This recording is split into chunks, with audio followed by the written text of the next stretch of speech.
Hello, my name is Rachel and I work for Cheshire East Libraries, and today I'd like to tell you about a book I love, and that book is The Binding by Bridget Collins, and this is published by the Borough Press.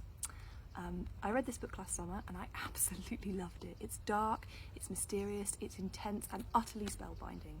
It's beautifully written, very lyrical prose, and at its core is a page-turning mystery and several surprising twists which I really enjoyed. So the plot of the novel is that the protagonist Emmet leaves his, after recovering from a mysterious illness, leaves working on his family farm to have an apprenticeship as a bookbinder, something that his family regard with quite a lot of trepidation and anxiety.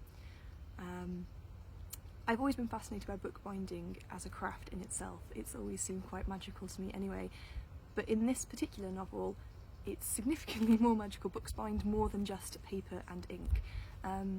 In the story, you can choose to have part of yourself, part of your memory bound into a book, meaning that you completely forget about it. So you could take a painful memory and erase it completely from your mind, is the idea. And it's kept between the pages of a book for safekeeping. Now, Emmet begins his bookbinding apprenticeship and he's isolated and somewhat shunned. They're a little bit feared in this society, bookbinders. One day a strange figure arrives and to be bound and disturbs Emmet's quiet existence. Shortly after that he stumbles on a book in the vaults beneath the workshop with his own name on it. So Emmet has no recollection of being bound, no recollection of what he chose to forget, and he then has to decide whether or not to read the book and work out why he feels drawn to this mysterious stranger.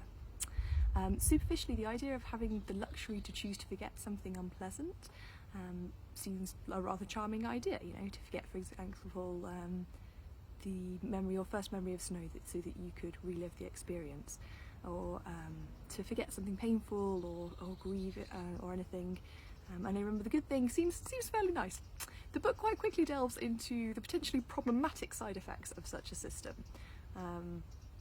What it means to experience only good things, who you are if you're not a sum of all of your memories, what are the implications if you choose to erase parts of yourself from existence, and also the more disturbing wider implications for exploitation of people.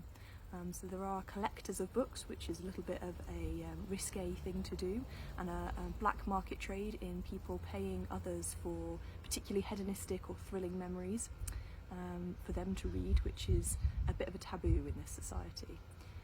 But there's also an element of which servants are exploited and have their memories erased for wrongdoings done to them. People are bribed to forget things that others would rather they not remember, and there's quite a lot in the novel about the darker side of human nature and what it means to exploit others. What really shines for me though at the heart of this story is a love triangle, which is unusual for me to say because normally I dislike them, but this one is so beautifully crafted and with so many brilliant twists that I've thoroughly enjoyed reading it. I won't say too much more because I don't want to spoil the plot, but what drew me to this initially was the unique and clever idea about people's memories being bound into books, but what kept me reading was just how well the relationships are crafted. They're raw and intimate, powerful, and it really had me hooked the whole way through. I think I read it more or less in one sitting. I was very absorbed and quite anxious to see how everything worked out for everyone in the book. So I cannot recommend this book enough, especially if, like me, you like a little bit of darkness, a little bit of magical realism in your reads.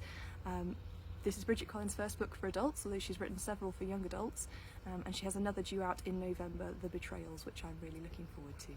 Thank you very much for listening today, and you can find more recommendations from Cheshire East Library staff on our YouTube page and on our Facebook as well. So thank you very much, and look out for another Book I Love recommendation coming soon.